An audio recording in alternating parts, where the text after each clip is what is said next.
اليوم حابين نحكي عن 10 جمل عن مش غلط. استنونا بعد الانترو.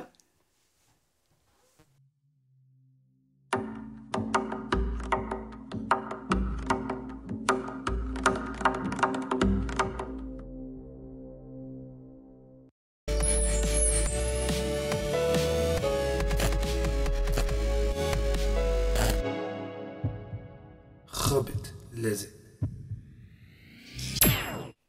مش غلط الزلمة يكون زلمة. طب شو يعني زلمة؟ بلكن هو الزلمة اللي عنده عضلات، أو اللي بيصرخ بمرته وبيضرب أولاده وبيرفع صوته عليها؟ طبعا لا، الزلمة هو اللي بخاف على بيته وبحب مرته وبحب أولاده وبعاملهم بحب وباحترام. مش غلط إذا جوزك بيحترمك وبعاملك باحترام تروحي تتحكمي فيه وتسويه طرطور عندك. مش غلط انت يا الزلمة اللي قاعد قدامي، يعني عادي لو لبست المريول ورحت على المجلى وقمت تجلي مع مرتك او تجلي عن مرتك، يعني عادي مش رح تسقط كرامتك، واذا سقطت ما رح تسقط محل بعيد، رح تسقط بالمجلى، بسيطة. مش غلط إذا جوزك روحي من الشغل تعبان ترحبي فيه ابتسامة حلوة، إيش حبيبي طمني عليه، مش تكوني مبوزة ومكشف وجهه، لا والأحلى تكون ريحتك بصل.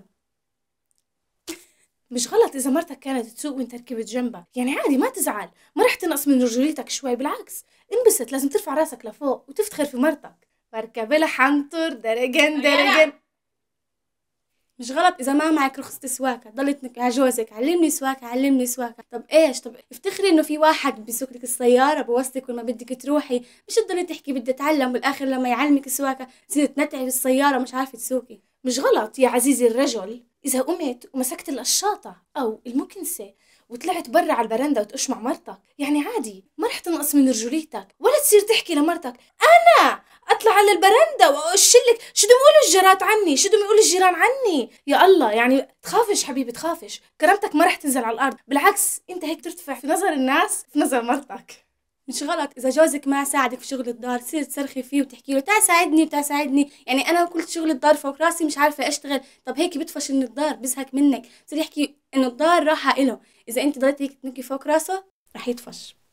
مش غلط لو تفكر بمرتك بالأسبوع مرة تجيب لها هدية صغيرة، لو علي لي وردة، لأنه صدقني هاي الوردة بالنسبة للمرأة إشي كتير وبكفي إنك تذكرها. مش غلط لو فكرت شوي في جوزك ورحتي سويتي له أكلة مفضلة عنده أو سويتي له جو حلو تحسسيه إنه هو مهم عندك. طب بدل ما أنت قاعدة مع النسوان بتطقي حنك فكري شوي فيه. والعبرة من حلقتنا لليوم إنه الحياة الزوجية هي محبة واحترام تعاون ومشاركة والأهم تفاهم. إذا حبيتوا حلقتنا اليوم ما تنسوا تعملوا لنا لايك وشير وسبسكرايب، وإذا في حدا من الصبايا بتحب تشارك معنا بالبرنامج ما تنسوا تبعتوا لنا رسالة على الصفحة الرسمية لخبط لزق.